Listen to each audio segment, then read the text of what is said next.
What a roller coaster ride it has been yesterday. I mean, Tevin, you warned us for it all, but it was warm, and then it was cloudy, and then there was some sprinkles, and back to sunshine. I didn't know what was going on. Well, I did, right? Yeah, you did. And then it gets really cold. I mean, it's unbelievable how chilly it is right now. It did. You were talking about some of those winds and the clouds. That was actually the front coming through, and then the winds picked up, and they changed directions. So they came from the north and west. That's what brought us the chillier air. Yeah. Not only this morning, but also tomorrow morning as well. So instead of feeling like spring, it will feel more mid-March-like, perhaps winter-like at times throughout this morning and then tomorrow morning, too. There's not a lot of relief coming down the pipeline today. We're still tracking the chill as temperatures right now sit at about 32 or 33 degrees. The wind chill temperatures themselves, or the feels-like temperatures, are much, much cooler. It's a mainly dry pattern ahead, though, so we've got that going for us. And then the summer-like warmth does return next week, 60s and 70s on the board. None of that today, though. In fact, our temperatures right now are almost 10 to maybe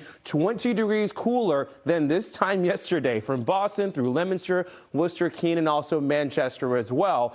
What does that look like on the map? It looks like 33 degrees right now in Malden. It's 34 in Arlington. Lexington's at about 33 right now, and Boxford's closer to 31. In Salisbury and also Haverhill, we're in the low 30s too. Across Cape Cod, a touch warmer in the upper 30s to maybe low 40s in the next hour to an hour and a half's time. But just know this is not the time to be planting, by the way, today nor tomorrow. If you can hold off until perhaps early May, I think that might bode well once the real warmth air starts to push on in and also sustains itself too, especially for the folks that were perhaps trying to maybe take some pots outside or plants outside.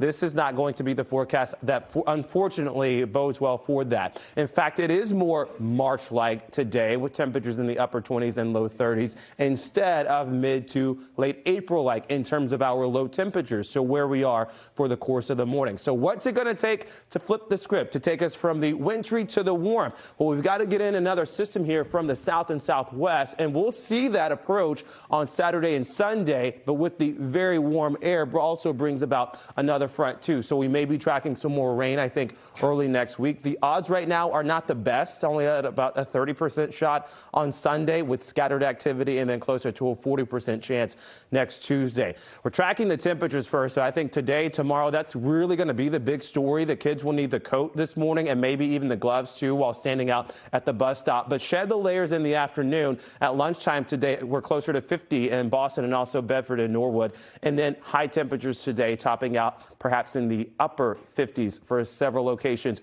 away from the coast. Across the coast, it's much cooler in the 40s to low 50s today. Highs near 53 in Boston, 55 tomorrow. So again, very March-like instead of April-like. 60s are on the board on Saturday, upper 60s on Sunday, and there's that 70-degree day next Monday, 73 or 74 perhaps next Tuesday and Wednesday too. But again, overall, the 10-day forecast is much drier than what we experienced, though, for the winter months. I'm focused only on Monday.